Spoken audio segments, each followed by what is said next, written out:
Hello, hey Hello. everybody. How is Hello. everyone tonight on Doing Wednesday? Right? yes. Okay. Welcome to another episode of Conversations with Successful Entrepreneurs. And I realized the moment I went live, right, I saw a lot of notifications telling me that a lot of other people are going live tonight as well. So there's a lot of competition for eyeballs tonight. But if you stay on the show with us, I know you won't regret it. Yes, tonight I have a very special guest with me. I have Mr. Raymond Ng together with me. He's the founder of our Venshare, right? He's also an author on the cryptocurrency book. He has been a successful entrepreneur for many, many years. And it's quite interesting why I actually got Raymond onto the show tonight. Like when I first got in contact with Raymond again and I invited him out for coffee, I actually told him this. I told him right in his face that, I have been cracking up at this Facebook post for the longest time because I find it super amusing, right? His posts have a lot of satire posts and it cracks me up every single time I saw his Facebook post.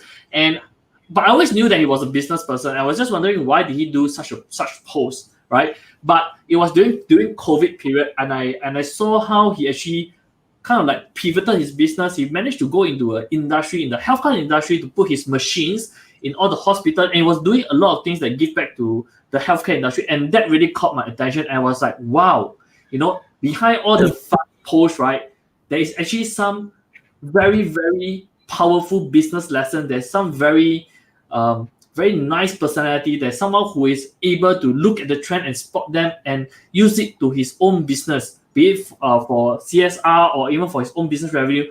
It was such an amazing aha moment for me that I told myself that I have to meet this gentleman. And that was when actually I contacted Raymond and I invited him out for coffee. And I was very thankful that Raymond, right, as you all can see him on screen right now, he agreed with our second thought. And finally we met up, we had coffee, and I really got to know this amazing gentleman. And this is someone that I really want to have him on the show because I feel that he will be able to share so much knowledge, right, in his own business journey, in how you'll be able to really spot the trend, how you'll be able to pivot your businesses, and how I think you'll be able to really manage your business in such a way that you can last beyond the initial years that most of the entrepreneurs actually go through. Like for example, for myself, my business has not been lasting for more than 5 years for now, so I'm still in the danger zone. But Raymond has been doing business for decades, so definitely he has the knowledge that everyone. So without further ado, right, guys, for those of you who are watching this, we will maybe watching this later on the replay or on YouTube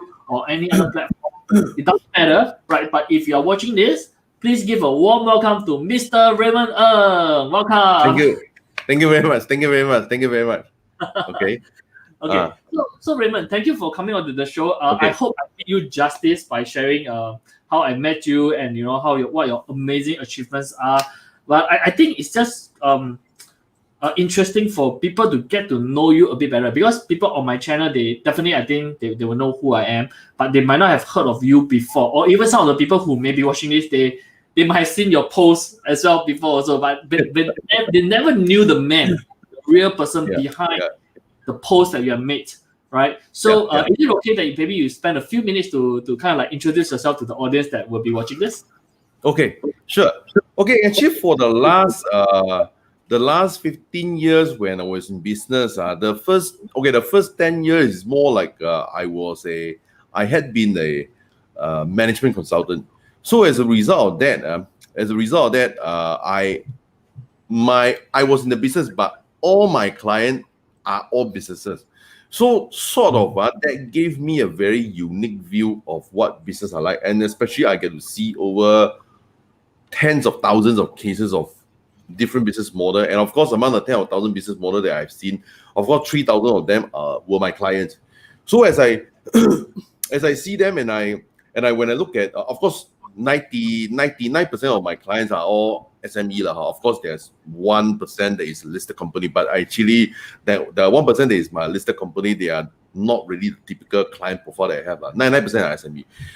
So as a result of looking at the SME as a management consultant, the painful part was that during my consulting practice, when I look at all the business, I feel that they could have done it better. Okay, but and I feel that many of my advice, which I which I feel that they didn't really follow. But to be fair, I don't want to make it a complaint about my 3,000 client. Is that maybe I was not a good consultant. Okay, maybe I was not a good client. So somehow when I say to them, they just didn't follow. Okay, but the pain in having 3,000 SME clients is that after you see so many business model, you become sort of jaded. Okay, so sometimes on and off, I also do invest in some other company.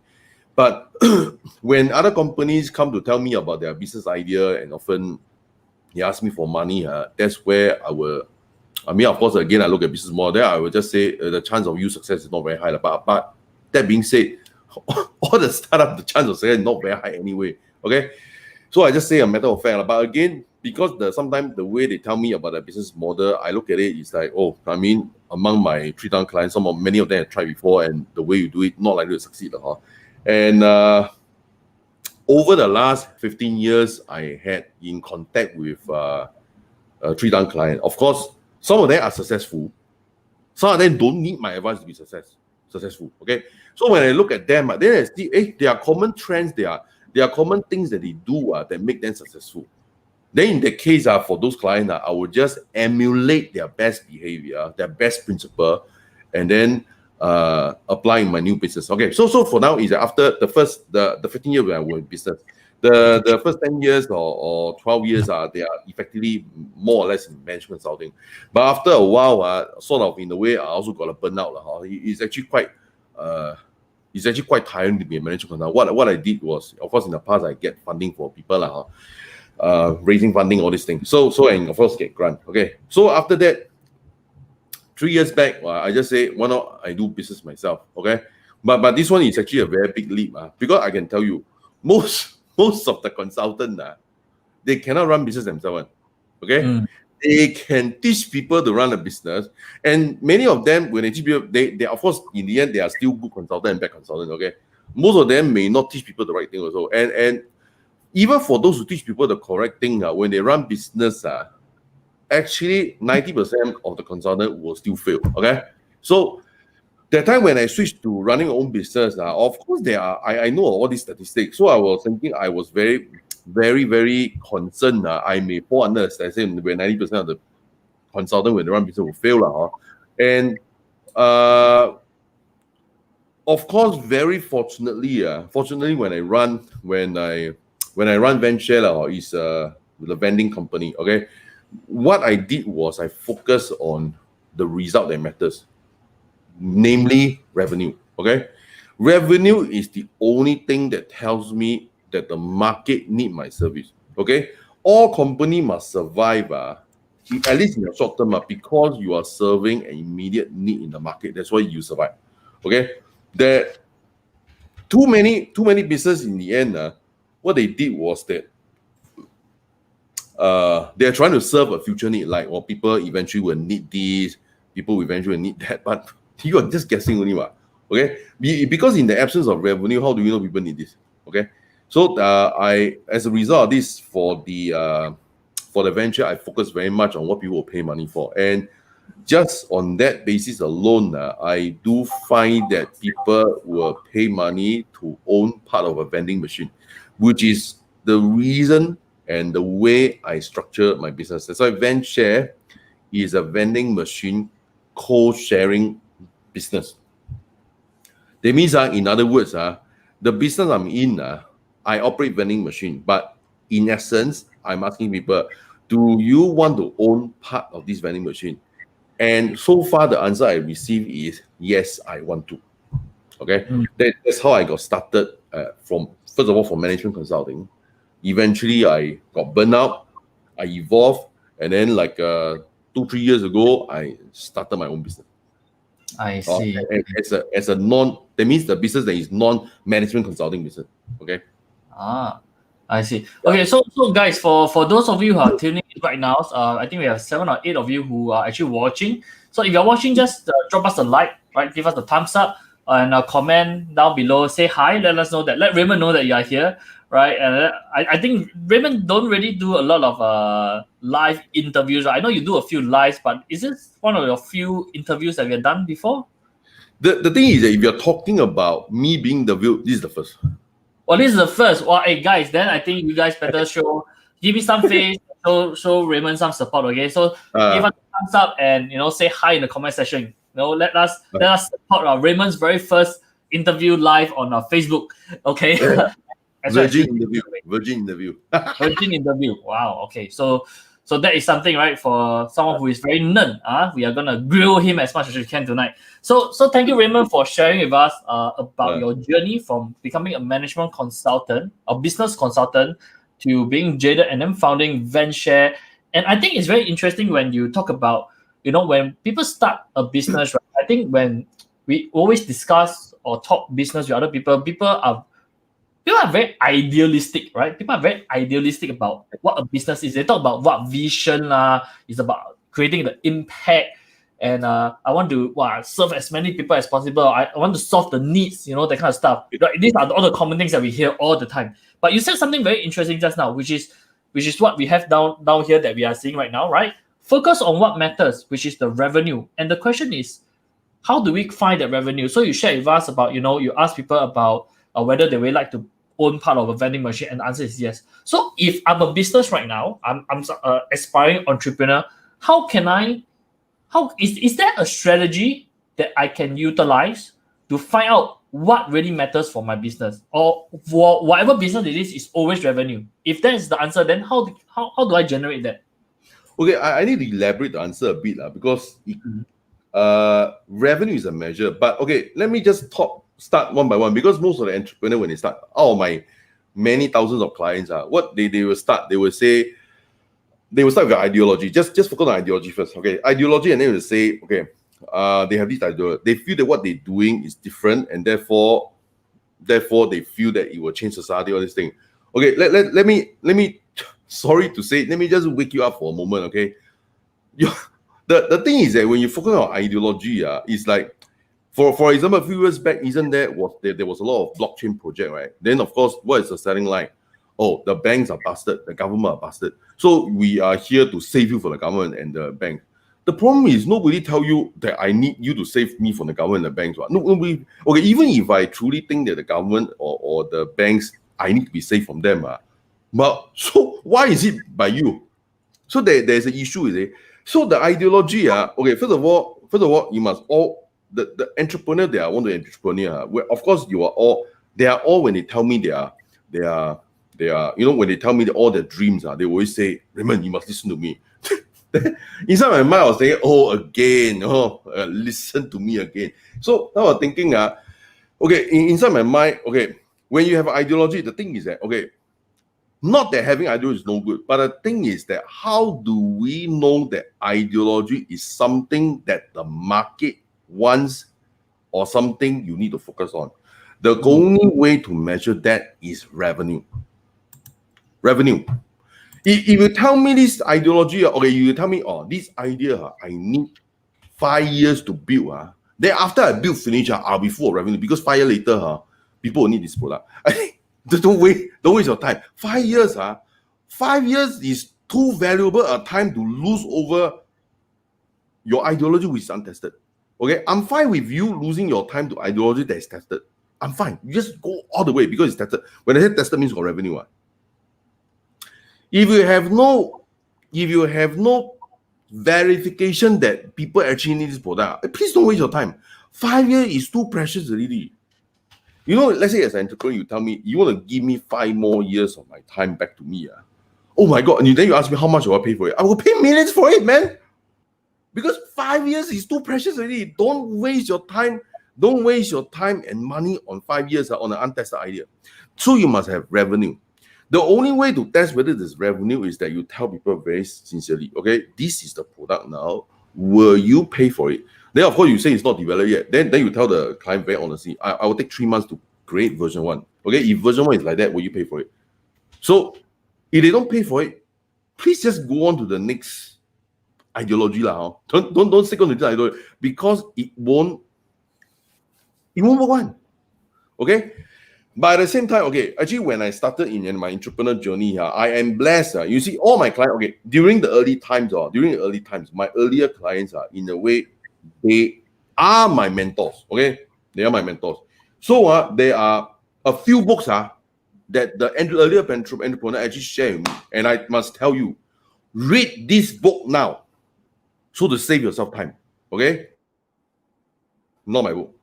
This book the entrepreneur told me to read is read now. Take notes now. 22 immutable laws of marketing. 22 what? 22 immutable laws of marketing. Immutable laws. Immutable laws of marketing. 22 immutable laws of marketing. You die must read this. If there's only one book you read in entrepreneurship, please read that book. Some of the other book you must read also is like, of course, you can read Lean Startup, you must read. Okay, Lean Startup is quite common, okay? It's quite popular. But 22 immutable laws of marketing, oh my God, that one is the basics. If you don't read that, please don't start a business. Please. Just close shop, don't start. Okay? Because that one actually saved me a lot of time and a lot of money. Really. 22 laws of marketing. Okay, there's another book by the same author, is 22 immutable laws of branding. That one also good. Go and read. But 22 immutable laws of marketing is too important already. You must read it. This one you die must read it. In fact, today, those of you who view it, if after the video, please go and buy this book. Online, can buy from Kobo, or anywhere you can buy, but just buy. What's going to work you? There are some summary that you can read. Just read the summary also can. All right, but read the summary to realize that it's a bit too difficult because if you learn that by examples, you got to read that book. This book actually was introduced to me by a lot of entrepreneurs, and I read it and I saved a lot of time. A lot of time. Okay. So the book by Al Raz, Jack Trott, I think that's really something that everyone should read. So I don't know. Later I will drop a link down in the comment section so that you guys could actually go ahead and purchase the book. By the way, disclaimer: this is not an affiliate link. We are not here to sell anything. No. The link is not affiliated one. Okay, so it doesn't benefit us. Okay, but if you read the book, it will benefit you and your journey in entrepreneurship, in business. Even if you're not in business, I think it will just be good to accumulate that knowledge, right? To learn about marketing and such. Okay. Yeah. Even if you are staff working for your boss, you read the book, you ask your boss for pay raise. I'm not kidding you. It is just that useful. Even you don't do business, you are staff. No, you read that book, you will not be fired. Of course, you must prove that you know how to execute the ideas inside. Then you ask your boss, hey, pay raise, come. Then you ask the boss for pay, ask the boss pay. Also can. You don't have to be an entrepreneur. Okay. Yeah. Okay. So very interesting, right? So we talk about how it's important for people to just directly ask them, is this something that people are willing to pay or not? Is something that people are willing to give you money? Because once they are willing to give you money, you are then able to generate revenue, and that's when you know that, hey, this is an idea. People are willing to pay me money for it, because there's no point in us having some sort of a high level ideology. Wow, yes, you can save the world, you can do this, do that. But then 0 people in the world is willing to give you a single cent for it, and then nothing's gonna happen, right? So that is something that is very important. But how, if I'm an entrepreneur today, right? How should I go about doing that? Like, really, do I just walk up to somebody and tell them that, hey, I have this product idea, this is something that I would like to do for you. Would you pay for it? How does this process work? How do you recommend someone go through this process of being so direct? I will just give a live example based on my venture. Then I will just ask, very simply, I will just say, okay, let's say this, I will just tell them, okay, one vending machine, let's say if you want to buy yourself is, I'll tell them honestly, if you want to buy from Taobao and Alibaba, surely it's very cheap, you go and buy that. Then I will joke with them. They say, then you put a home log of value or not? No value. They say, oh, yeah, I'll buy it, put no value. Then the next thing I will tell them, then for it to have value, then I must buy and put at a shopping mall, or put in a hospital, or put in the healthcare industry. Okay, so I will tell them that. So for putting that, surely there's some business value involved. So that definitely, okay, then of course, instead of buying for Alibaba or this thing, you buy for me is because of that reason, because I put for you. Okay. So then I say, as a result, put for me, like that. Although buy for me is a bit more expensive, but buy for me, at least I don't have to put in my home. Okay, you picture, you make the picture into them, because I don't want them to calculate the vending machine as per only the hardware value. They say, well, I buy for Alibaba only this amount. Why would I buy for you? They say, I joke with that. Then you go and buy for Alibaba, like, go and put at home, see whether got value or not. Then you go and order coffee for yourself. So I say, then I picture them, they say, oh, yeah, no point ordering for myself. Then I say, okay, then I say, you put in the hospital, put in this. Then I say, then of course, when you attach other, then you involve other things. Say, then you need to have indoor payment terminal. You need to interface with nets. Or you need to get the license. Then I say, wow, so many things. Wow, very expensive. They say, not expensive. You can pay $3,000 to own a certain percentage of this vending machine, for example. Then people say, are you willing or not? They say, yes, I'm willing. So then of course, some are willing, some are not willing. So basically, from the people I asked, basically out of 1,000. Oh, looks like we kind of lost the connection there for a while. So let's just wait for Raymond to come back. But for those of you who are watching this right now, so far is the whole idea behind this sharing useful for you? Just comment down in the comment section and let me know whether this is something that is good for you. And also, if there's any questions that you would like to ask Raymond while he's getting back onto the program, if there's any questions that you would like to ask him, feel free to type in the comment section and let us know as well. I'm back. Okay, hey, sorry. Back. All right. No worries. Yeah, where was I? That's I forgot. Okay. So I asked them, okay, are you willing to pay $300 for a certain percent? Then the answer is yes. Of course, out of the 1,000 people that I asked, maybe only 50 to 80 people say yes. Oh, that's sufficient to you. Well, that's a business, okay. So therefore, I want to tell you, I'm very focused on numbers. Okay. The thing is like this. Okay. I just want to maybe this question I want to conclude by saying this.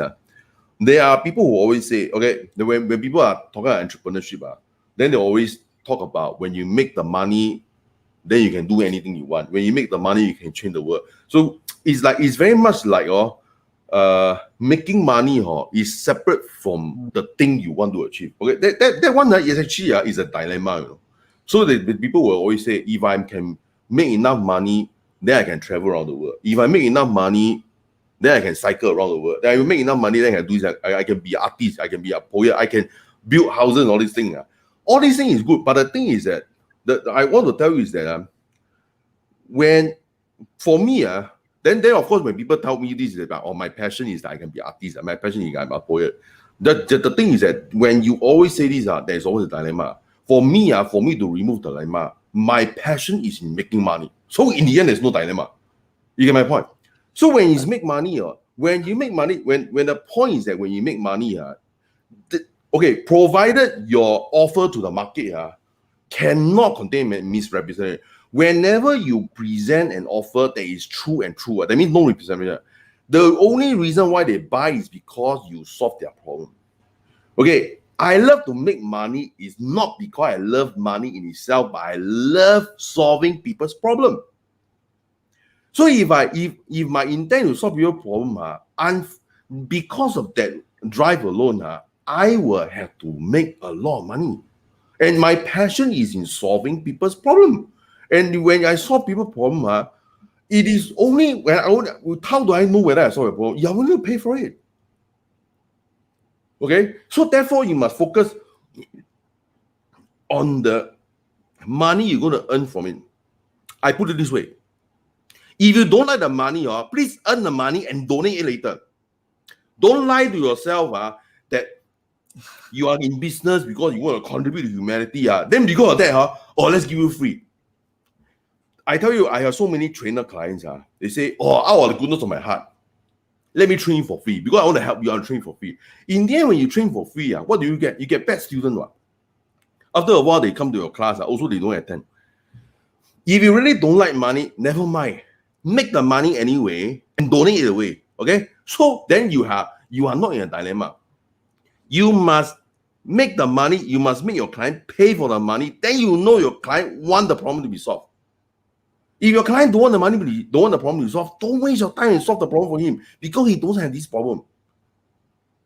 That's how I feel. So that's why I'm very focused on the revenue in the business. Because you can say all you like, like there are some of my business partners when they talk to them, how is the meeting with the client, then they will say, oh, all of us are like no. So she will tell me, oh, we are so in sync. We are, the universe is together with us. All these things, and then they will say, wow, our spirit are together also together. Then actually I told her, okay, wait, you don't have to tell me all these things. How much money did we earn from that meeting? If the answer is zero, then I'm not interested in listening to all your universe story because I'm not interested. Because this is all just play acting. The client don't have a problem for you to solve. So we just move on to find a client with problem that you can solve. So don't lie to yourself. Focus on the revenue. If you don't love the revenue, or you feel that you need to show people you're not mercenary, please earn the revenue and donate some to somewhere else. That's my view, because you must have revenue. Okay. Yeah. And I think at the bottom line of what you are talking, or I mean, what I already gathered from it is that I think we have to be very realistic. As much as the ideals are good, right? The whole concept of want to give it more is good, but you're running a business, right? And a business requires revenue, sustain to survive. And if it's like what Raymond said, actually I like the thing that he said.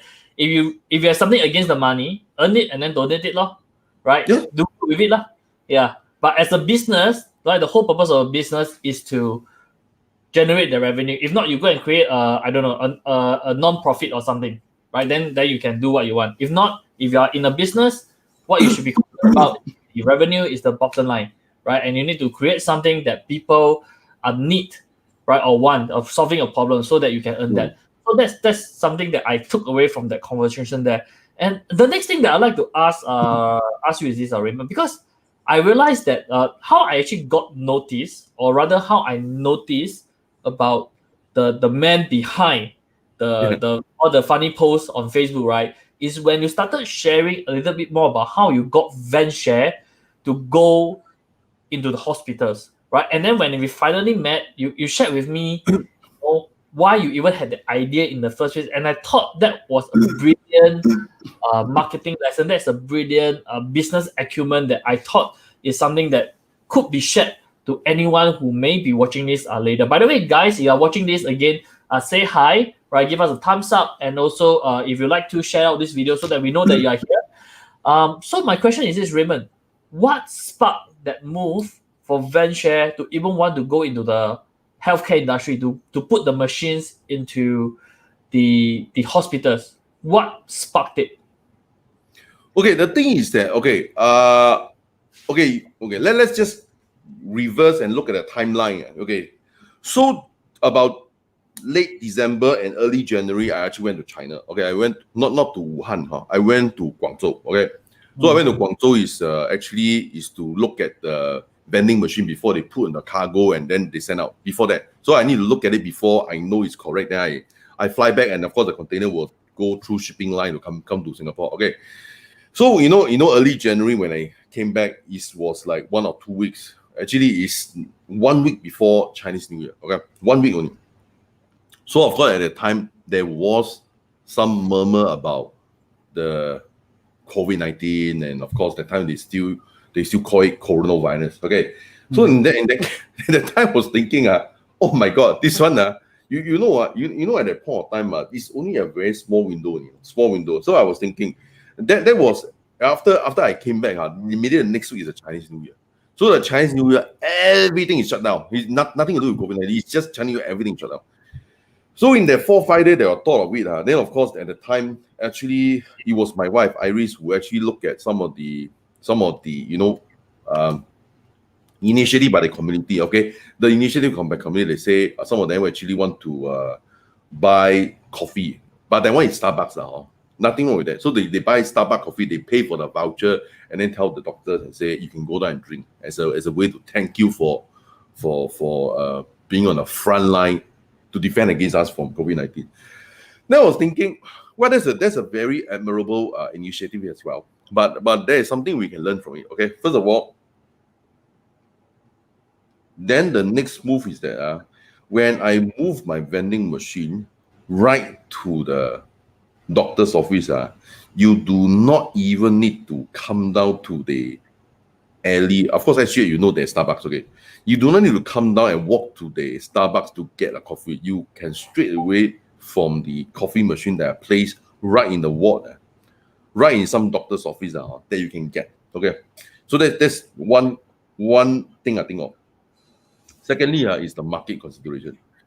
I was thinking, okay, given that there is a, but of course at that point of time we didn't know that it's going to be so serious. The whole country locked down for months. Okay, but by the time I was thinking, even if the country don't lock down, or maybe partial lockdown, or whatever, it makes sense to move to the hospital. It makes sense. Because first of all, no matter whether you lock down or don't lock down, there is only there is one workplace sure got people to go to work one. It's called hospital. Surely it will be fully staffed.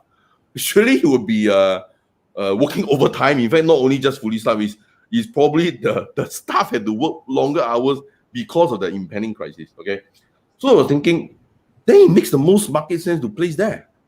And then, of course, at the same time, we also are thinking of one thing. At this point of time, there are a lot of sponsors who are willing, like they bought Starbucks coffee for them. Okay, they are willing to buy this coffee right in their office and give it to them. Of course, we have general support for sponsor. I mean, one of them being Adam Khoo. Okay, Adam Khoo, Land Lease. Okay, those are quite big names. There's one Centurion. Centurion handle a lot of hostels. So actually, when they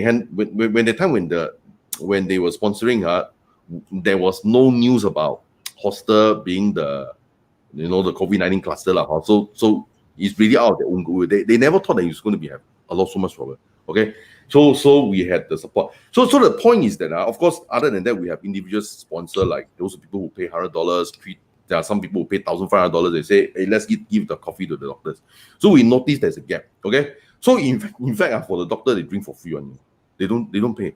But it doesn't mean that the coffee are not being paid for. It's paid for by sponsors. General support from the sponsor. So as a matter of fact, as a result of this, we actually, our revenue for coffee, actually, we sold the most amount of coffee during COVID-19 circuit breaker. The most. Okay? We sold the most. The thing about other vending machine provider, I think many of them do suffer some sort of effect. Okay, vending machines generally make money, but other operator maybe they make lesser money. Definitely lesser money because people are forced to stay at home. Okay, then they make lesser money, and but I think I can more or less say that we are probably the only vending machine operator that make a lot more money in the COVID-19 circuit breaker. That I can fairly say this. Again, that's due to me when I'm very highly focused on getting revenue. Okay. At the same time, when you get revenue, it doesn't mean you cannot be a good social citizen. Give free coffee to the doctor and nurses.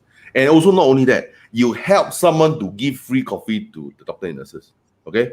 You see, like Adam Khoo. Of course, Adam Khoo, there's no issue that he had the money. But the point is that what you ask him to go and send a coffee himself. No, of course we're gonna help him. We're gonna place the coffee in the offices. Then he just pay for the money. And of course one of our sponsors, before I forgot, is Australian Alumni Singapore. Okay, so we're gonna help the sponsor to bring the coffee to the hospitals because there is a need from the sponsor to show goodwill to the doctor and nurses.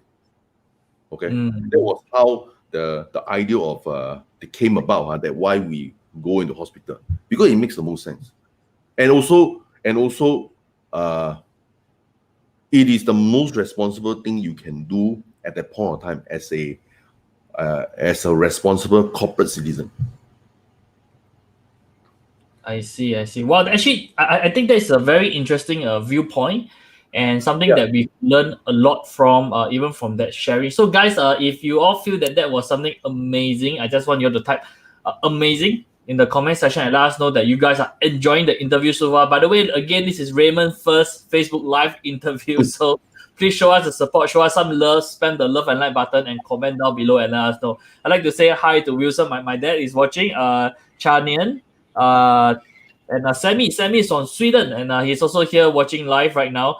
Raymond himself just said hi. using your account or something. But the thing is this, guys.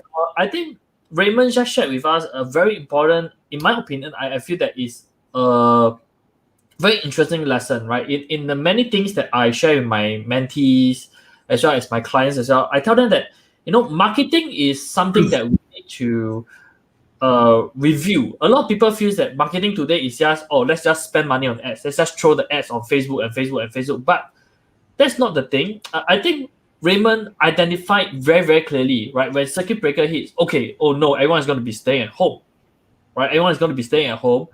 Where would there still be people? I think that was fundamentally one of the questions that Raymond asked himself, right? Like he said that, okay, regardless, there will be people in the hospital, there will be nurses working, there will be doctors working, and plus this is disclaimer and no offense or disrespect to anybody, but this is the medical crisis, so the hospital will be staffed, right? So there will be people in the hospital, right? As compared to other places where people have to face lockdown. So I have the audience there already. And then Raymond asked himself the next question. Good. Who needs to show goodwill to these people? What needs to be done? Who is willing to pay for all these kind of things there? And then he knows that there are going to be people who for branding or for marketing or for corporate CSR, corporate social responsibility, or just because they really want to show their appreciation, there will be people who are willing to do that. And then he put one and one together. He knows where these people is going to be, right? He knows who is willing to pay for it. And then he have it. He has a winning formula to generate revenue. And Raymond, if you guys have been watching for the last 40 minutes or so, you know that Raymond is all about revenue and revenue and revenue. And when he gets this magical combo, right, you get it. So I guess the formula that I have just learned from this, and I think this is golden. By the way, thank you, Raymond, for sharing this. I just like to summarize this quickly for people who are watching. Right now, we have 15 of you, right? Amazing. 15 of you who are watching this. So come on, guys, say hi, let us know that you're here, spam the love and like button. So know where your people are, right? Know where your people are and find out what people are willing to pay for, right? And if you can put these two things together, you are going to be able to generate revenue. And that is the golden lesson that I'm learning from Raymond so far. So I'd like to thank Raymond, right, really for sharing this amazing lesson. So guys, I hope you all heard it correctly. I'm going to put down in the banner below later so that we all can refresh it. But Raymond, so I got the next interesting question that I'd like to ask, right? So right now you have been going into this healthcare industry, and you have been able to put the machines there, and you get all these sponsors. But I'm quite curious. I'm really quite curious. How did you get these sponsors? How did you even find these people who are willing to sponsor all this coffee and send it out there? How did you achieve this feat? Okay. So okay. First of all, let me just add on something for the guy. I don't want to give you the wrong impression. Okay, actually, the sponsor when we ask them what they want to get in return, honestly, seriously, they all category say, I do not want to get anything in return. You just have to acknowledge that I'm the one who paid for the coffee. That's all. In fact, there was one hospital actually say to me, I say, can you give me the contact of like Adam Khoo or whatever, so that they can write a thank you letter? Is it so many of the sponsor I'll say, you do not need to write me a thank you letter even, just so it is for the doctors, and they are not doing it for generational leads or even to show goodwill. I mean, okay, they are here to show goodwill, but it's not that please contact me. They're not doing for that purpose at all. No such purpose involved. They say, in fact, they categorically reject all business that they reject all business potential from there. Or no, they do not want any doctors communicating with them. Really just giving because they want to give, right? Yeah, precisely. So I just want to give the right image because I mean they may be listening to this. So I want to acknowledge them for their generosity. It's really generosity without expecting anything in return. Okay. Yeah. So shout out to all the sponsors. Thank you for showing your love and support to all our frontline healthcare workers during this period by your ways of supporting through Raymond's initiative. So thank you to everybody, and also thank you, Raymond, for doing this for everyone on the frontline. So thanks, guys. Awesome. Okay. As to the question how I get to do all this sponsor, actually at first like this, okay, there are few channels, okay, but the main channel is that I have an old friend. I mean, I don't know whether he want to be recognized, but he is the presently the, I don't know whether his role is the president or the chairman of, but basically he's the number one man in this. He's being elected so to head this Australian alumni Singapore. Okay, so actually if you search for the name, you roughly know who he is. But I mean, if you search for it, then you search for it but I don't know whether he want to be named publicly because I never told him about this interview. So but I obviously I can acknowledge his organization, which is Australian Alumni in Singapore. So this non-profit is the alumni of all the people in Singapore that actually study in Australia. Okay, so this group of people. Okay, so we basically through this group of people. So this person said, okay, let's just do it. Okay, so he tell all his Australian alumni in Singapore, which is I believe what he told me was about 100,000 members. So he told all these people, say who want to put some money and treat the doctors to some coffee. Okay, there's of course there are a lot of small sponsors like $50, $100, all this have. But of course, there are big ones like few $1,000s. Okay, so then of course through their connection, we connect with Adam Khoo, learning. Actually, it's the company but the company name is his name, so I cannot avoid calling him by his name. Adam Khoo Learning Technology. So along with Landlease and Centurion, all this thing. So from that channel alone, we got about more than 50% of our sponsorship from there. Okay. Then of course, other than that, through our own channel is like on our own.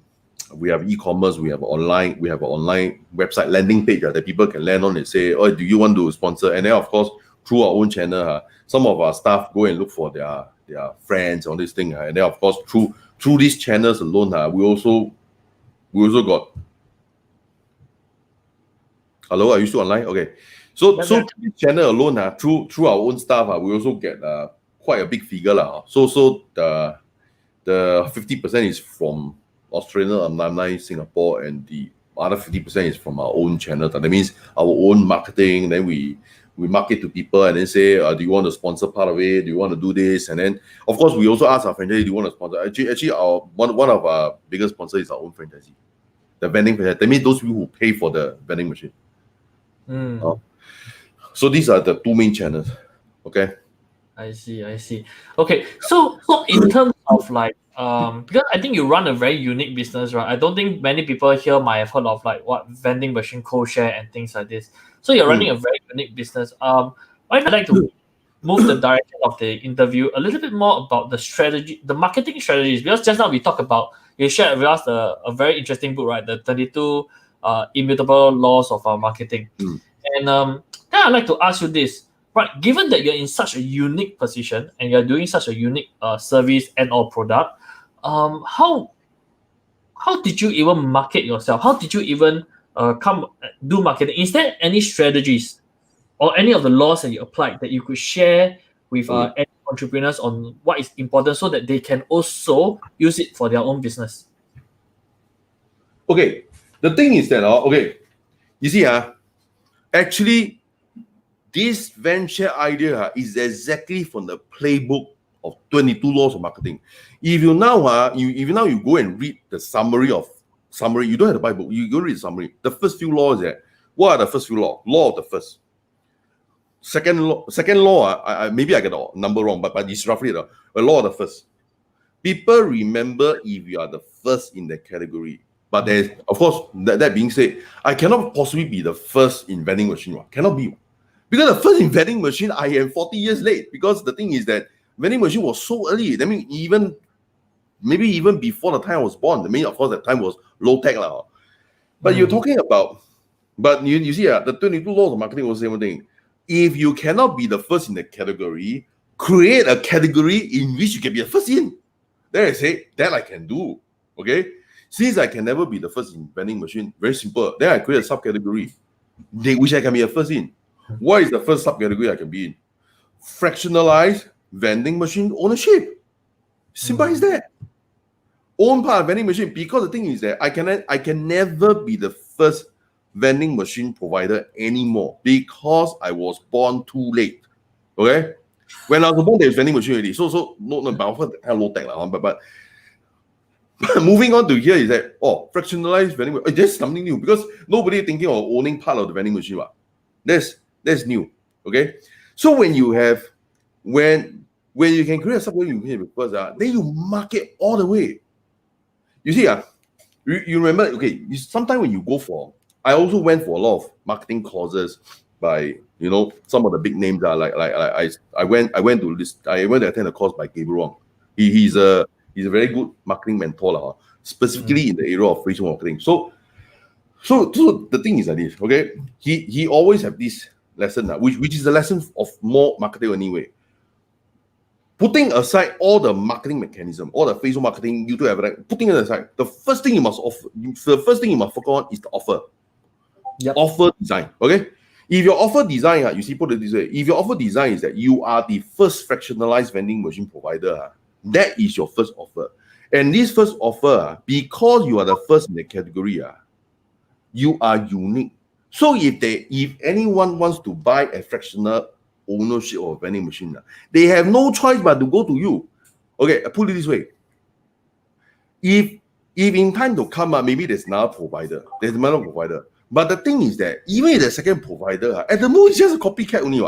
So the thing is that, but the most important thing is that your claim that you are the first in the category, that one is set in stone and cannot be changed anymore. People, okay, then what are the laws of marketing also? What are the laws of marketing? Remember all this by heart. I remember all this by heart. People remember the first. People do not remember the best. Do not seek to be the best because nobody will remember you. Okay? Because first of all, okay, even if you are the best provider, so what? Can you assure that nobody will be better than you in the time to come? You cannot assure that. Because someone will become better than you.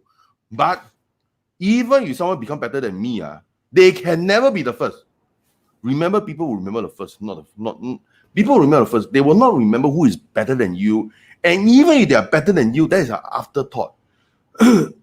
People will still remember who is better. Right, you can improve along the way. I can improve along the way also. Okay, not that I don't. Okay, first of all, I always tell my client, my fellow entrepreneurs, okay, do not ever take pride in having a good product because this is something you're supposed to do anyway. How can you take pride for something you're supposed to do? When you take pride for something you're supposed to do, then you miss the whole plot together. You miss the whole plot. Because he's like telling me, oh, I'm special. Let's say, for example, if someone come to me, I'm special. Why am I special? I have 2 eyes, 1 nose, 1 more. Then they say everybody has. What's the big deal? The thing is that you cannot take pride for something that you're supposed to do. What's the big deal of you have a good product, you have a better product? I mean, first of all, you can have a bad product, man. You cannot have a bad product. If you have a bad product, you don't even market. First of all, your product must be acceptable. Actually, good or no good is still in the eyes of the beholder. But the thing is that what we do, our coffee must be of acceptable quality. Then after that, beyond that, people will remember the first one. And marketing is a matter of perception. Is not a matter of truth. That is one of the laws in marketing. I remember all these things when I designed the business model. All these laws are surrounding in the way I design the offer. Because don't waste your time. Once you design the offer wrongly, okay. I have many friends who will say they at first when they go to they form a Lazada account, they form a Q10 account, they sell something like they sell a product like herbal, for soaking the leg one. It's like somehow herbal effect. Then they say at first they were first few players, so they were successful. They were financially successful. They earn 5 figures a month. For home business to do this. Fantastic. But when you earn 5 figures a month for staying at home, all these things, you know what happened? Someone will go and come in and provide a service. The thing is that your market niche is not defensible. First of all, you're not the first. Obviously, this product you get from China, someone is the first, not you. Someone in China is the first. So maybe you are the first in Singapore, but that's not defensible. So when you do that, you are successful in Q10, you are successful in Lazada. So what? Someone can come in. So the thing is that whenever you do not use the 22 law of marketing, I'm sorry, even in the first few months, you make a lot of money. It's pointless, man. You're pointless. Because later people say, wow, you make so much money, I also come and do this business. You're screwed. The thing is that being the first fractional ownership of the vending machine, even if you want to come in, do you know how much money you have to put out to fight with me? It's very hard. And even if you do fight with me, you're still second. No? Remember, people only remember the first. People will not remember the second. So the thing is that for those people who are doing Lazada and Q10, they always say, you make money for a while, but later you don't make money. Of course. What do you expect? What do you expect? Because you never read the 22 laws of marketing. That's why you can like that. You get my point? Like I say, okay, like of course I go to a lot of marketing masters, although they teach, but all the lesson going back to the same source, like Gabriel always say, focus on the offer design. But offer design goes down to how to do offer design. The 22 laws of marketing, what? Offer design is based on the 22 laws of marketing, what? Because this guy wrote the book based on 22 laws. It's all in point form, but of course it's a proper book. But you read the summary, it's really in point form. The 22 laws, they somehow all the point for you. Then you just say, okay, whether my marketing you comply with most of the law. You comply with most of the law, fantastic. And even the part where there are people who ask me, Raymond, how come you only sell coffee? But okay, first of all, there are logistic concerns. You sell one product, it's easier to handle. Okay, then of course, in 22 law of marketing, they also talk about examples. Bad examples, like for example, Coca-Cola and Coke Zero.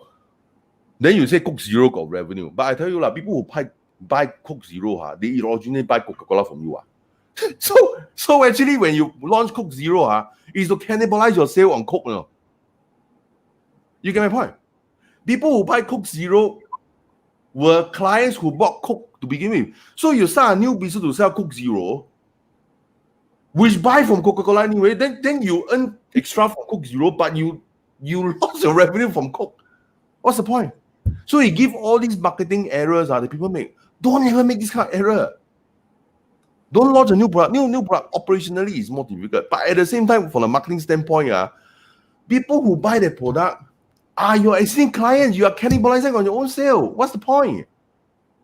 Okay. So I mean, that's very interesting, right? Because a lot of times it's just like, because we currently have like for example, let's just say in the eyes of Coke, right? I say right now, because I have Coke is popular, I already have like X amount of revenue. But because there's now a new way for people, maybe they would love to have Coke, and maybe some of my existing clients, they love to have a healthier version of Coke.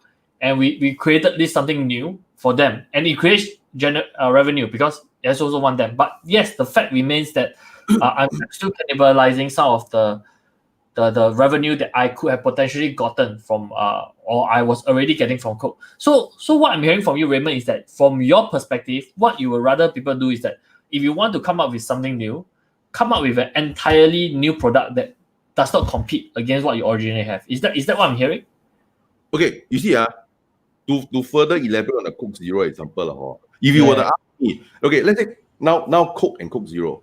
Okay, my point just now is that not complete. Okay, when I say Coke Zero, the client are from Coke. Okay, but to be fair, maybe there are some clients they don't bring Coke to begin with. Begin to bring Coke Zero because it's Coke Zero. The marketing is that it's healthy. Okay, I don't deny there is such a point, but the point is that you spend so many marketing dollars to market Coke Zero and to get the little revenue to begin with, it's not worth it. So that is why again, this is in the 22 laws of marketing. Okay. If you want to, people do not relate to company. People relate to product, Okay, you see, Coca-Cola as a company, of course, they market Coca-Cola as a drink. But you know that Ayataka is also by them. But the thing is that, you see, you must know, in the eyes of the consumer, when people buy Ayataka, they will not say, oh, it's a Coca-Cola company. I trust Coca-Cola company, I buy Ayataka. You buy Ayataka because it's sugarless. So you can see, it's the perception. Because when you launch Ayataka as a drink, people will buy that drink without regard it is a Coca-Cola company. It's beside the point. My point is that, of course, as far as the marketing of Ayataka, they have done it perfectly. Because the thing is, when they launch Ayataka, they Although legally they are supposed to say, or they are actually from Coca-Cola, but that one is legal. I tell you, who the hell will go and buy Ayataka and look at the can, look at the fine print? Oh yeah, from Coca-Cola. Nobody will do that one because the consumer behavior do not read on fine print before they buy one. They buy on the Ayataka. Is that okay? Sugarless. Then of course after that they discover, oh, it's by Coca-Cola as a company. Okay, then you buy Dasani, the water. Okay, so whenever this company, when they launch a new product, they should just focus on the if you want to launch a new product, no problem. You do not need to associate with Coca-Cola. No need. In fact, it will diminish your branding. Okay, because of your financial power as Coca-Cola, you will have all the logistics, you have all the machine to make all the can you want. Leverage on that one, and all the supplier, all the vendor that are selling your drink, they will have no problem selling your additional drink anyway. So leverage on that and just launch and market Ayataka. Don't bother, you don't bother telling people Ayataka is from Coca-Cola. Nobody give a shit. Okay. In fact, I tell you because Coca-Cola got this sugar branding, you tell people, you market straight away and tell Ayataka is from Coca-Cola. You may actually have a bad effect, If it's from Coca-Cola, how can it be sugar? People will think, no. You get my point? It doesn't relate. Okay? But Ayataka, of course, honestly, the time when I drink Ayataka is really purely because it's sugarless. Then after that, I discover it's from Coca-Cola. It's as simple as that. So the thing is that the laws of marketing, seriously, in fact, the book 22 laws of marketing, they say breach it at your own risk. Never try to test the law. Never try to test the law. If you want to test the law, be prepared to lose a hell lot of money. Okay? Be prepared to lose a hell lot of money. That's why you see, even let's say, even another example is in the book. Okay? Eveready. Okay? Then that time they launched the competitor launched a first alkaline battery, Duracell. The first one. People only remember the first, not the second. People only remember the first one. Then you tell people, if you tell people Eveready is just as long lasting as the Duracell, people don't give a shit. People don't believe you. People don't believe you. And that is why Eveready launched Energizer using another brand name. But the thing is that, okay, unless you are that focused on looking at marketing origin, you will never go and find the Energizer is from Eveready. You will not want. It's because me as a marketer, I always want to find the origin of thing. Then look. Eveready creates Energizer. You look at the battery. You just go and look at the fine print on the battery. You tell me whether Energizer is by Eveready. It is. You look at the cover. Because by legal they are supposed to tell them where's the origin. It's better to just launch a new name and fight with the first one. Duracell is first, so you cannot fight anymore. Then you'll be second to fight. You cannot fight on that anymore. Like for example, let's say even Coca-Cola. What is the brand of Coca? The real thing. Well, then Pepsi Cola came along. You want to fight on the marketing method of the real thing. You're going to lose, man. So what did Pepsi go and market on? The choice of a new generation. You got to take another position. You got to take another subcategory and be the first in the category. Because you cannot be in the category in which they claim, I am the real thing. Because once the thing is set into the consumer mind, anything that comes along is fake. You cannot, Pepsi Cola cannot compete on Coca-Cola based on their real thing. But they can always create a subcategory. I am the choice of a new generation. Yep. So therefore, of course, even for that, it is still a multi-billion-dollar business. Okay, but of course, to be fair, the first is usually a bigger multi-billion business than a multi-billion small one. But you still. It's very interesting. The perspective that we are getting from Raymond tonight is it's not very common that you hear a lot of marketers talk about such things. Talk about differentiation of branding, being the first in your own category. So guys, if you all find this sharing, like whatever Raymond has shared, I mean, you guys have been like the 10 of you has been watching for a pretty long time and it's quite steady. Just say hi. Let us know that you are here. I'd like to say hi to Seong Boon, Sean. Just let us know that it's been good so far. Type first in the comment section and spam the love and like button. By the way, it's really also the first, right? The first time that Raymond is doing a Facebook Live. So type first in the comment section below. And I just thought that the whole idea of like, it's like if you're going out there and coming onto it, like you want to be an entrepreneur, you want to be the someone who sells French fries, for example, right? You want to sell French fries. There are so many people out there that already sell French fries.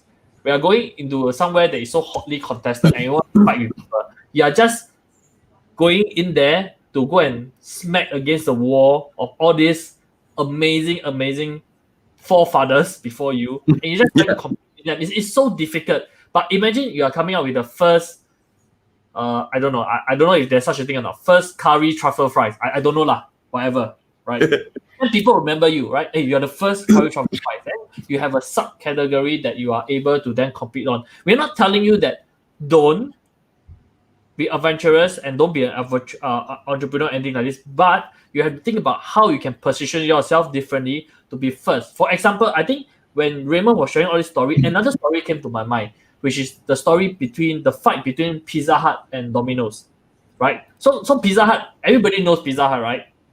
They have been the biggest, pizza house in the world for a long time, right? Delivery service as well. No one could compete against them. They are like the 龙头老大, right? They are the number one in everybody's mind.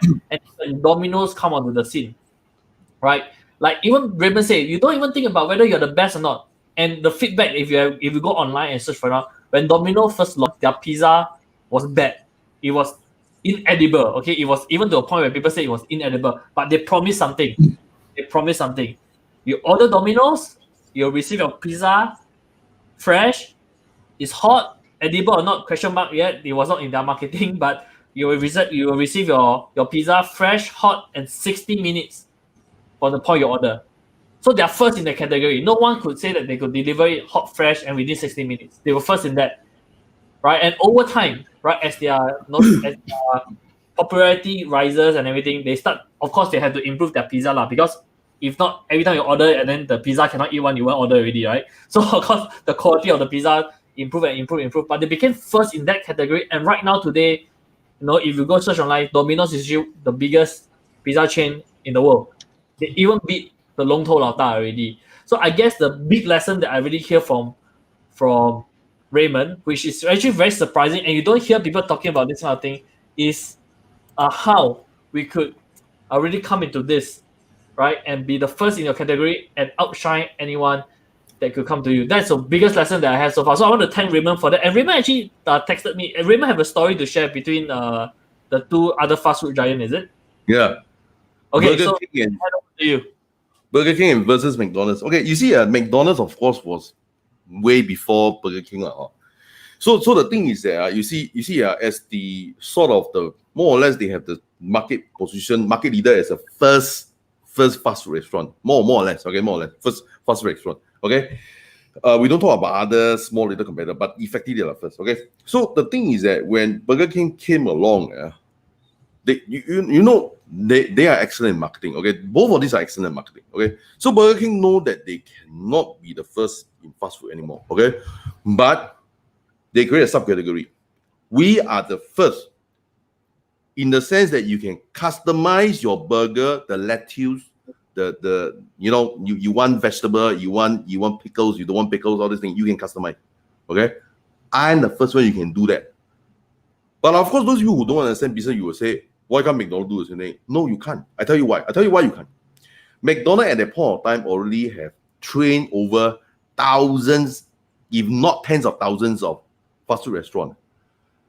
How do you go and train all the fast food restaurant operator to be able to customize the lettuce? It's operationally impossible.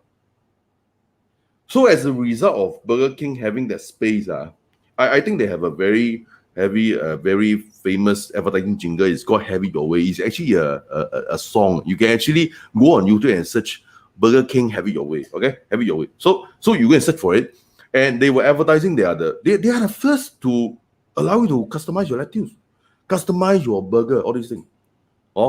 And about the Domino pizza thing, there's another case study. It's the UPS versus FedEx. Okay, FedEx was a market leader. UPS at the time when they compete against it, they again what is the category? So what is the category that they create? Overnight. They are the first to provide overnight delivery. Okay? And even if you're not the first, okay, this case study is a bit playful. Even you are not the first, acknowledging that you are the second also got value. Like from this car rental company, Avis versus Hertz. Okay. But of course, they are affected by COVID. Some of them went down. But let's focus on marketing lesson first. I think it was Avis. They were second. So they say, I know I'm second. Then their marketing line is what? We are second. We try harder. Yeah. So it's smart. Because they know, okay, first of all, if you are second, you don't try to tell me and say, we are better. Who the hell? Of course, you will say you are better because you want my business. But once you acknowledge that, once you take on a position, okay, dear customer, I know I am second. That is why I will try harder. Then the customer will say, okay, since you acknowledge you are second and you say you try harder, okay, take my money. So as a result, this marketing line was so successful that they were catching up with the first player. So much so, they are so worried. Because if I become the first, I cannot use this line anymore. So they were so worried about, in fact, they say, I must slow down, I cannot use this line anymore. We are second. So the thing is that you must know in the client's mind, you must know, if you tell them a truth, they will trust you more. Don't be like some of my clients who are entrepreneurs like, wow, I must have faith. I must believe in what I do. I must be the best. Then when you do that, people just say that you're just blowing hot air. Why don't you just recognize you are not good? You are not good, and then you need me to give you a chance. Then they'll give you a chance. Of course, you don't send a lousy product. They no way they're going to give you a chance. They must have a product at the very least they need one. Yeah. So the thing is that, and what an example. Okay. Actually, not the example. I think that before maybe Raymond is thinking, I just like to add on to that is that I feel that what Raymond has shared with us, that is actually brilliant marketing case study. And it's not just, to me, it's no longer just, marketing, guys. For those of you who are watching this, for the 13 of you who are watching this, I hope you can resonate with me. I feel that it's also a life lesson that many of us needed to hear. Right? I think it's a wonderful life lesson that many of us needed to hear. And you agree with me, I want you all to type yes in the comment section now. Because why is this? Right? Many times when we are out there facing an issue and when we are coming under attack, we have this fear of acknowledging our shortcomings. Right? Sometimes we have this fear of acknowledging our shortcomings. Right? If you resonate with this, again, type yes in the comment section. But then what we have learned from that marketing lesson that translates to a life lesson for me, in fact, is that if we are able to acknowledge our shortcoming and then we work towards correcting that and to do even better, people are willing to give you a shot in life. People are willing to give you a chance.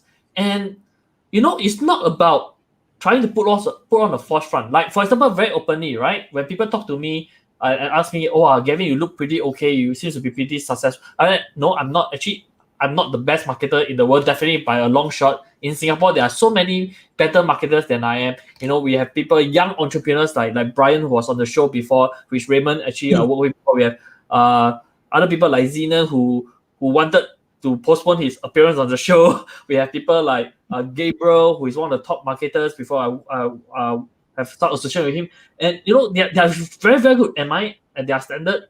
Maybe not, but it's okay to acknowledge that because I know that then now I have someone to look forward to. I have room to aspire to become better, right? And when you are able to do that, and to a certain extent, even make it a joke about yourself, right? Like what we are second, but we work better, we work harder, right? And sometimes that's why there's this term called self-depreciating humor, right? A lot of comedians use it. And when you're really able to use it and transfer it into your daily life, I feel that for many of us who had that fear, right, you no longer need to be fearful anymore. Because when you are able to do that, guys, if you feel it this way, right, you are actually getting the power. You actually regain that power in your hands.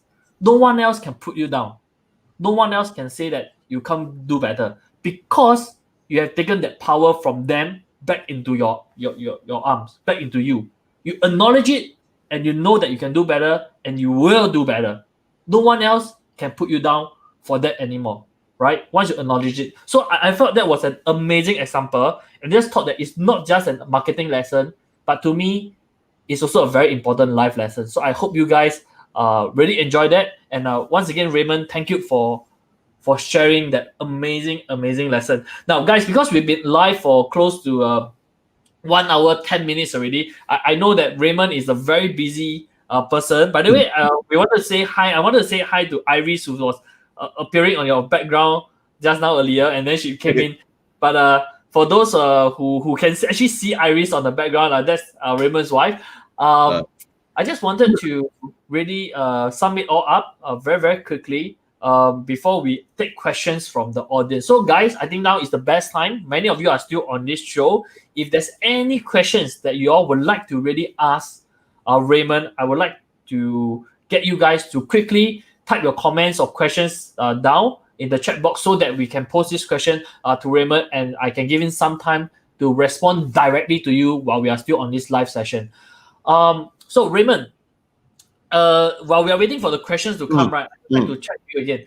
Right, if I'm an entrepreneur today, let's say I'm an aspiring entrepreneur, I'm someone who have no qualification, no knowledge, but I just have full of passion and I really want to do something. And I come to you and say, hey Raymond, can you be my mentor? If you could give me one piece of advice, one only. So the rule of the game is you can only give one piece of advice, nothing more. What would that advice be? That one advice would be the same thing that I've been saying all along, is to focus on the revenue. Okay? Because you see, okay, the revenue is like this, okay? People always focus on the wrong thing. People will say, no, business must focus on profit. Okay, profit is later, okay? Revenue is a measurement of market interest. So get it? Think first. Revenue is a measurement of market interest. Profit is a measurement of how efficient you are. So don't get it mixed up, you know. If there is no market need, you can be efficient all you want, is pointless one. You do not be efficient at providing something that the world does not need. Because people always tell me, I thought business is about profit. No. Revenue. If there's no revenue, there's no point being efficient. So you must get the revenue first. Revenue is so important. That is more important than profit. Now do you get it? Why Grab or Uber, they have such a high value in spite of making a loss. But nobody can deny people need their service. No. Nobody can deny they need the service. But it's just that maybe for whatever reason, they may not choose to be efficient at this point to serve that need, because they want to expand and capture the whole market before they can be efficient. But some business take decades. So they need investor money to stay afloat, so that they lease, and then there is a time when they become profitable, like Amazon. Okay? So for the first 15 years of its existence, it's making losses, but it has revenue. Okay? Can you say that the market don't need service? No, of course the market needs the service. But now they are profitable. Yep. So revenue is a measurement of market interest. Profit is a measurement of efficiency. Don't mix up the two. There is no point to be efficient at something which there is no need one. Because I need to distinguish revenue, profit. Okay, so profit is not the most important concern now. If there is no market need, there is the profit is not important. It's not important that profit is something that is because there's no point to be efficient at a place where at a business where nobody needs the service. Okay, that's my one advice. Wow. See whether got any question. I think that's very deep, and to be honest, I feel that is not something that most people would like to share, because it's the hard truth, right? I think what Raymond has shared here is hard truth. It's very easy for people, for many of us to say that, oh, it's about profit, it's about making money, it's about how much can you make, and it sounds good, right? Because you're like, oh, I'm making money, right? But Raymond is now like sharing the other views. Is that it's not about profit first, it's about revenue, Right, and I think I just wanted to sum it up. So correct me if I'm wrong, Raymond. If my understanding is wrong, I just thought that what Raymond was sharing with us is that when we're looking at revenue, especially when you're starting out, why does Raymond harp on revenue so much? Because it's not about I can make a profit of 400% when I sell this thing. It's a question of how many of that thing can I sell first, right? If I can sell 1,000 units of this thing, right, and I don't make any money, at least now I verify something. I know that people want to buy this thing. And once I verify that, the next thing that I could do is to then, okay, so I sold the first 1,000, I'm not making money, that's fine, but I know people want it. So what can I do now to make sure that from every unit that I sell, I'm going to be making money? Let's optimize it and let's see how I can then profit from it. Not for the first one, I know I want to make $10 from it. But the thing is that you're not even selling a single damn unit. You're making zero revenue, right? That is not what we want. So the hard truth is this, right? Does people want or need your product?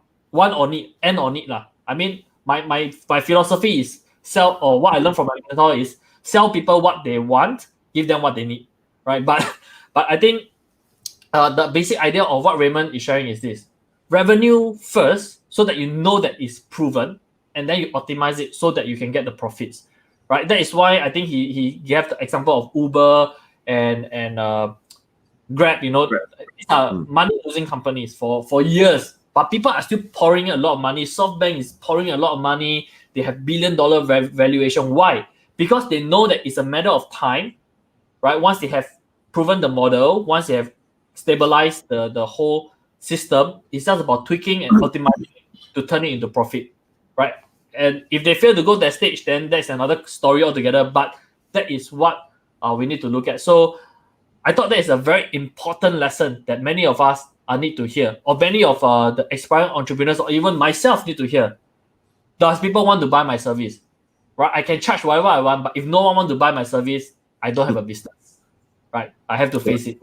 So thank you, Raymond, for sharing all this amazing thing. We have really come to the end, nearly come to the end of this session already. I think Raymond actually still have a lot of things to share on, but I really do not want to impose on him. So if you guys want Raymond to come on the show more, right, type more in the comment section, okay? By the way, again, for those of you who are tuning in, this is his first Facebook Live interview. Thank you, Raymond, for giving me the honor of appearing on Facebook Live. Right.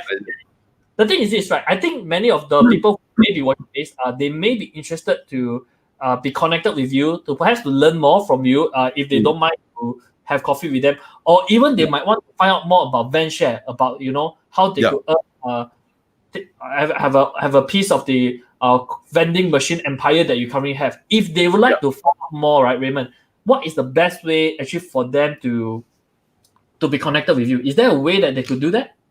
I think for those people who are listening to this, of course, some of the audience, I know they are existing franchisee already. Okay, but for those who are non-franchisee, of course, you can add me as a friend, or you can message me, or you can just come to my next event. Just vendshare.net /register for the next event. So you can understand more about the VenShare thing that I'm doing now. Okay. vendshare.net /register. Okay. vendshare.net /register. Let me put it there as well. vendshare.net /register. Okay, so if you want to know more, I mean, the next event is tomorrow. So every Thursday evening, I will have an event to talk about VenShare. Okay. In his next event. Yeah. In fact, the surprising thing is that as a result of circuit breaker, we do a lot of our preview online on Zoom. The irony is that we actually close more sale on Zoom than in person. As someone who is from the industry as well, I have to say I agree very much with that. I think that the convenience and the efficiency and everything is really amazing. So I just going to put it up on the screen as well. So you can connect with Raymond with this one, right? Just facebook.com/Raymond2, or join Raymond at his next event, right, at vendshare.net. I hope I spelled that correctly, Raymond. Just take a look. Correct. so that you can actually find out more about Raymond as well as his business, and you would like to own a piece of the vending machine empire right here in Singapore selling coffee, Raymond is the guy. Okay. So that's been an amazing session. So guys, any questions? I am not seeing any questions from anybody. So we just want to talk a little bit more perhaps for the next 8 minutes or so before we end it off at 9:30. So Raymond, anything that you feel that I wasn't able to ask, but you felt that it's so important that you would like to share with the audience? Is there anything like that? Okay. Maybe just a correction. Maybe the link you give don't have the www in front. Better that way. Okay. No www in front. That's all. About the other things, you see. Okay, about the other things I would like to share is like. In fact, I'm very blessed as a result of being a consultant and being a businessman myself. I get to dabble a lot with marketing. Okay. Oh, looks like we lost Raymond again for the second time tonight. Let's just wait for him to come back in. For Raymond to reconnect with everybody. By the way, guys, again, any questions that you all might have, please type in the comment section while we wait for Raymond to be reconnected, and we could really ask him any question for him again. And he's back, right? He's back. So I was saying that I find that it's a blessing. At first when I want to do business, actually, honestly, when I was younger, I really just want to make money. Okay. So then of course on a deeper issue, when you want to make money, of course, when people will give you money, it's only when they can solve a problem. So as a result, I get to dabble and thinking a lot about marketing. Okay. So there are many things as a result. I learned marketing. Then I learned more about. I become more sensitive to people's needs. Okay, because actually when you want to solve people's problem, it's actually really, really putting yourself into their shoes. And understand them. Okay, and the thing is that whenever I want to solve their problem, often when you try to talk to someone and then of course you try to console them, their problem is saying, I tell you, if there is no monetary transaction, this problem is fake one, because the person don't want to solve the problem, or maybe you're not the right person to solve the problem. Okay, so I know that there are a lot of people like that time when I was I was a young entrepreneur. Of course, there are some people. There are some of the entrepreneurs will say, why don't we form a club? They say, what was the club supposed to do? So that all the entrepreneurs can come together and share their troubles. I asked them, for purpose. There is no purpose in to share your trouble. The point is that why not I rather you form a master group that there is let's say for those people who earn, let's say the revenue is 1 million. Okay, so you gather the masterclass together. So you talk about the things that make you the $1 million revenue. Okay, then there are people who has the 10 million revenue. Then I tell you, the people who are 1 million revenue, you talk to the 10 million revenue one, the things they talk about, you don't understand one. You don't understand what they're talking about. Okay, the thing is that actually we happen to talk about a friend of mine, which I think everyone knows. He's quite big on the market. His name is Alvin Huang. I mean, one of the years his revenue was like 44 million USD. Okay, the problem he talked about, if your revenue is in the $1 million range, you probably don't understand what he's talking about. The problem that he meets, the problem that he faces, you mean there's such a problem when you have 44 million? You get my point? You start to think, what is the problem? Why do you have the problem? Of course, at that point of time, he was sharing with me, he has the problem. It's like engaging professionals, auditors, and all these things to ensure the company is running well. This thing. I said, oh, okay. So at this point of time, you will have that problem. So therefore, when you form a masterclass, let's say if your revenue is $1 million range, you form with him, I think it's a waste of time, because you are wasting his time. He's wasting your time also. The thing he talk about, the problem you face, he tell you how to solve it, you also cannot see. You listen to his problem, you also don't know what he's talking about. Okay, so the thing is that like I say, as a result of being in business, the blessing is I learned about marketing, and then I learned about so many stories about how people market themselves out of the way. You see, but marketing is not really about. People's got this concept about marketing is about blowing up something or try to exaggerate something. No, it's about acknowledging the fact. acknowledge the fact, let's say the car rental example, acknowledge you are second. Then you get the money. Because we are second, we try harder, is the right marketing line. And then the first guy cannot do anything to you. You are not misrepresenting anything. You are second, I try harder. So, oh my God, this line I cannot fight against. Oh, just like McDonald's cannot fight against Burger King, the customizable lettuce, customizable burger, you cannot fight against that. Okay? They have to, no choice, but they have to allow you to survive. Okay? But you want to go head on the first player, you are dead. Because the customer will not agree you are the best. Why not just agree you are not the best and ask them to give you a chance? Like how PAP versus WP. WP, the way you market yourself, if you vote us all out, there's no more WP inside. So they all know. If 10 people want WP inside, they vote them inside. Well, you acknowledge that you are not going to form the government. Please acknowledge that you're not going to form government. You will be voted in. But you other party will say, I go in. I want to implement minimum wage. I want to implement this. I want to have employment insurance. Please, forget it. You cannot get in because for you to implement all this scheme, you need to be the majority, and you cannot. Okay, so you know, WP market themselves as the PAP light. So they can get in. So you acknowledge your market position, you can get in already. Anyway, I don't know. So I think about acknowledging yourself. I think that's really very important. And like one of my mentors, John, he always say this, and he says he has this line that says like best known, beat best. Right, best known, beat best is also one of the key of marketing that we do as well. So again, I think it's an amazing session, right? So like what Raymond has mentioned already, why am I doing this? Is also for revenue. So I'm gonna sell a little bit of goyok, right? I'm gonna sell a little bit of stuff as well. If you like to participate in Raymond's business, you like to own a bit of the venture program, please again connect with Raymond right over here.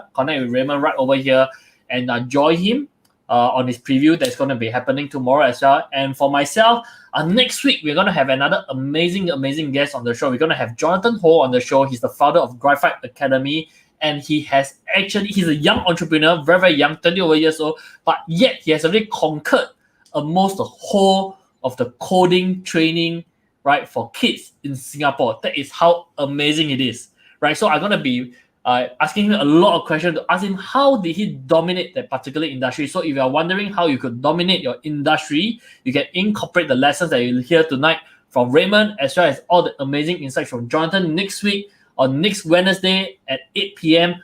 Same channel, you're going to be getting all this amazing information. So if you'd like to be notified on all the upcoming show, please remember to like and follow me on my handle at HeyGavinSim, right? If you are watching this on YouTube, remember to like, subscribe, as well as click on the notification bell so that you can also be informed of all the latest videos that I'm going to put up there. Okay, and last but not least, selling Goyo again. I have a masterclass coming up on 25th, 26th, 27th that we talk about marketing, and I'm doing this actually with another business coach, and we are having a very limited offer that we're putting out there as well. So if you'd like to find out more about that, please hit me up. Let me know that you want to join us so that you can explore your business and strive. And not just strive, but win during this whole pandemic period, during this whole crisis, so that you can explore your business. So if that is all you want, remember to connect with Raymond, connect with me. Remember to like, subscribe, click on the notification bell, and you will be having an amazing show again next Wednesday. And we're going to end the show right now. So Raymond, I'd like to pass it back to you, and you can have the last word on the show. Basically, say something that you want, and then we will end off the show from here on. Is there anything that you'd like to say? Okay, first of all, before I say, I want to thank you for having me on. This is my virgin appearance. Thank you very much. Okay, it is an amazing feeling to be interviewed and to share my thoughts with people. And then, of course, my ending speech, my ending words is focus on revenue, please. Focus on revenue first. Profit later, then you consider. If there is no revenue, there's no point talking about profit. Okay. So guys, focus on revenue, not on profit first. And that's from Raymond. Once again, conversation with successful entrepreneur. It's been amazing having everybody. We will see you next week. Bye-bye. Thank you. Bye-bye. Bye-bye. Bye-bye, everyone. Bye.